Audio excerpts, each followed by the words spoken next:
Later this year, Stephen King's debut novel is getting an all-new retelling, courtesy of someone who knows a thing or two about horror and adapting Stephen King stories. Here to tell us about the Prime Video original series, Carrie. Please welcome writer, director, and executive producer Mike Flanagan, and the stars Summer H. Howell, Samantha Sloyan, Matthew Lillard, and Amber Midthunder. Yes!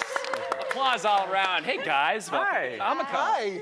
You were just telling me this is your first San Diego Comic-Con. Yeah, it's my first San Diego Comic-Con. How are you finding it? I love it. I like stepped out onto the street last night and I was like, I'm home. These are my people. I love it so much They're here. here for you. Yeah. Well, we're here for Carrie. This is something I'm so excited to see, this series. Now, Carrie has been adapted a few times. It's a well-adapted novel, King's debut novel.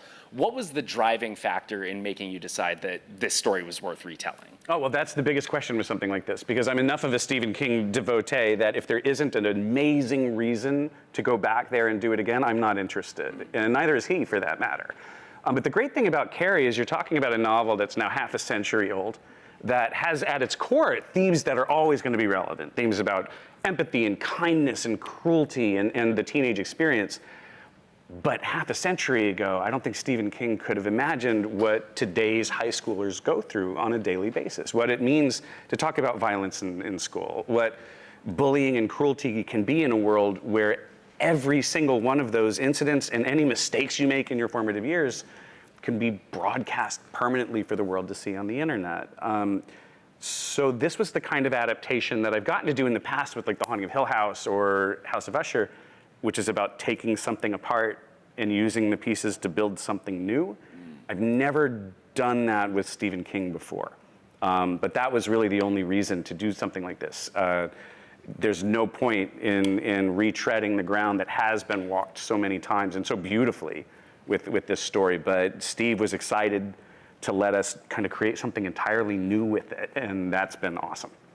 Yeah. Well, obviously, Summer and Samantha, you guys are playing the Whites, very iconic horror family. Summer, let's start with you. Carrie White, now this is a bit of a technical performance question, but I'm very interested in this. When you're playing a character that has telekinesis, how are you sort of finding that balance of like really channeling the look of doing a power versus like staying grounded in some level of emotional reality? Yeah, well, I mean, she doesn't do too much like crazy hand motion. She does a little bit when she's training and trying to figure it all out. But she has a grace to it, or at least my version does, where it's subtle movements and more about behind the eyes and what she's thinking. I think I channel that through my expressions, hopefully, well enough where people believe it.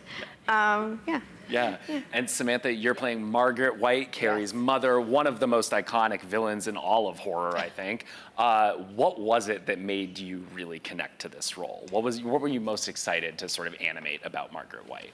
Well, the way that Mike has recreated Margaret for this piece, it was easy to connect to because she's coming. You say villain, but she's coming, we see her, we have 8 episodes, you see more of her. You see that she loves Carrie, and that is where this behavior is coming from, is the fear that is created by thinking that the thing she loves most in the world is being threatened. And so I think that is where I connected, is that he had written somebody who, we have a real relationship. We are a mother, a daughter, we are a loving family. And then these events proceed with that in mind, and so you have a different path. Yeah, I mean, like it's your take on this character, I think, is something that all fans of Stephen King, as soon as we heard you were cast, it was like, oh, this is in safe. I mean, like, Mike, was this the easiest casting decision you've ever made? More than that, I wrote the part for Sam. Yeah. It was our version, not only of Margaret, but of Carrie, and kind of all of our principal characters in this are very different from what the fans have come to expect. So this wasn't, for me, a situation where it was like, oh, I've seen Sam play Bev Keane in Midnight Mass, so it's going to translate. It's a completely different character. But I knew that Samantha was going to turn it into something extraordinary.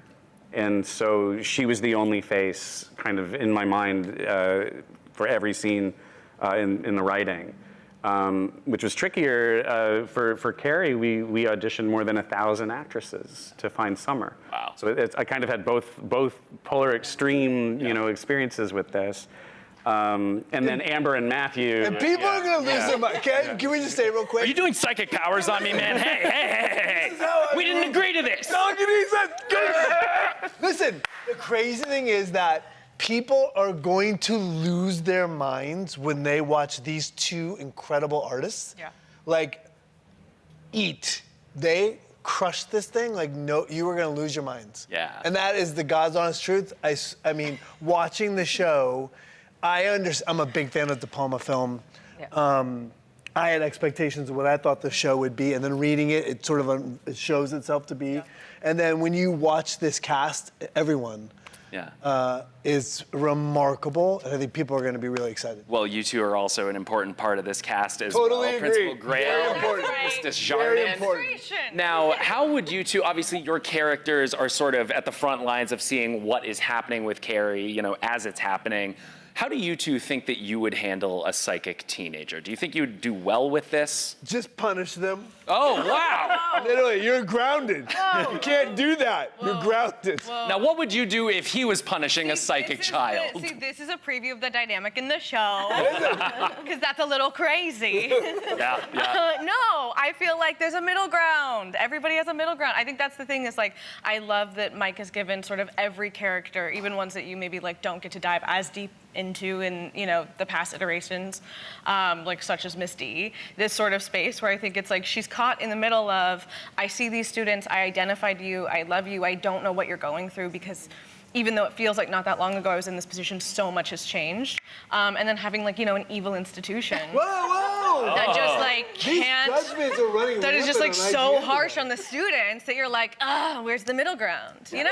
Yeah. Yeah. Well, this is another thing that we're starting to learn that, like, as we're expanding the scope of this story, which is something you've teased a little bit, we also know that we might be meeting some other people with psychic abilities in this show. What was attractive about maybe widening the scope out to include characters like that? I mean, as a King fan, I'm sure you know exactly the joy that you get when you start to realize the interconnected universe that he's created, and the scale of it. Yeah. You know, the beautiful thing about Carrie White, and it's in the book, he's explicit about, you know, she's not alone in this.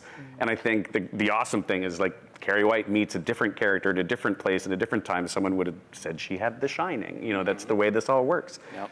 But yes, this became a story very much about female empowerment, metaphorically and literally. And so we got to explore a lot of stories of extraordinary women that Carrie doesn't know she's part of this community at first. Yeah, well, communities of people with abilities, they got to watch out for all kinds of different organizations, True Knots, et cetera. True Knots rough, yeah. Well, as we're talking about the sort of scope of this world, as we all know, if you widen out the scope of Stephen King's fiction, you eventually get to the Dark Tower, which is something that we are so excited about. All things serve the beam. All things serve the beam.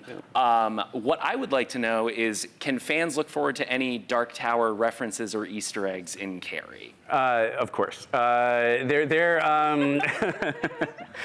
Carrie, we're walking very carefully with that. But in my mind, it's all one story. Yes. All of these are one story. Yep. And that's the joy of being a constant reader, is you get to understand that you're talking about, you know, one level of the tower at any given time. But yeah, for me, it's all connected. It's all.